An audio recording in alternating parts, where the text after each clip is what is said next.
Hello दोस्तों, नमस्कार। आइए हम आज आप लोगों को बताते हैं साधु का बोध।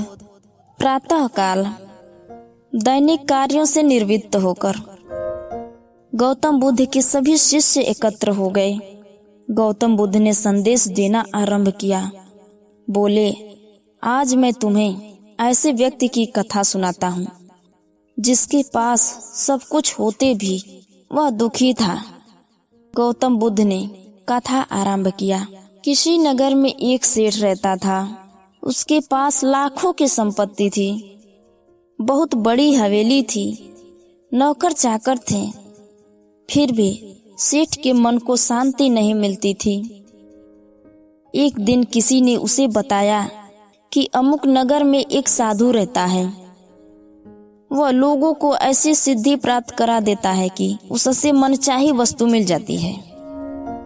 सेठ ने उस साधु के पास गया और उसे प्रणाम करके निवेदन किया, महाराज, मेरे पास धन की कमी नहीं है, पर फिर भी मेरा मन बहुत अशांत रहता है। आप कुछ ऐसा उपाय बता दीजिए कि मेरा अशांति दूर हो जाए। सेठ ने सोचा कि साधु बाबा उसे कोई ताबीज देंगे या कुछ और देंगे जिससे उसकी इच्छा पूरी हो जाएगी, लेकिन साधु ने ऐसा कुछ भी नहीं किया। अगले दिन उसने सेठ को धूप में बिठाए रखा और स्वयं अपनी कुटिया के अंदर छाया में जाकर चैन से बैठ रहा। गर्मी के दिन थे। सेठ का बुरा हाल हो गया। उसको बहुत गुस्सा आया, पर वह उससे चुपचाप पी गया। दूसरे दिन साधु ने कहा, आज मैं तुम्हें दिन भर खाना नहीं मिलेगा। भूख के मारे दिन भर सेठ के पेट में चूहे कूद रहे थे। अन्न का एक भी दाना उसके मुंह में नहीं गया, लेकिन उसने देखा साधु ने तरह तरह के पकवान उसी के सामने बैठकर बड़े आनंद से खा रहे हैं। सेठ सारी रात परेशान रहा। उसे एक क्षण को भी नींद नहीं आई। वह सोचता रहा कि साधु तो बड़ा स्वार्थी है।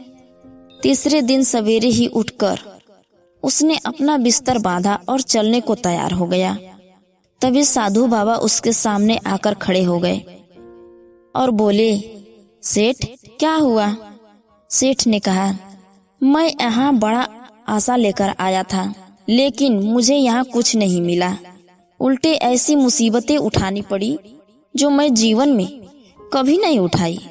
मैं जा रहा हूँ। साधु हंसकर बोला, मैंने तुम्हें इतना कुछ दिया, पर तूने कुछ भी नहीं लिया। सेठ ने विस्मय भाव से साधु की ओर देखा और बोला, आपने तो मुझे कुछ भी नहीं दिया। साधु ने कहा, सेठ, पहले दिन जब मैं तुम्हें धूप में बिठाया और स्वयं छाया में बैठा रहा, तब मैंने तुम्हें बताया कि मेरी छाया तेरे काम नहीं आ सकती। जब मेरी बात तेरी समझ में नहीं आई, तो दूसरे दिन मैंने तुम्हें भूखा रखा और स्वयं खूब अच्छी तरह खाना खाया।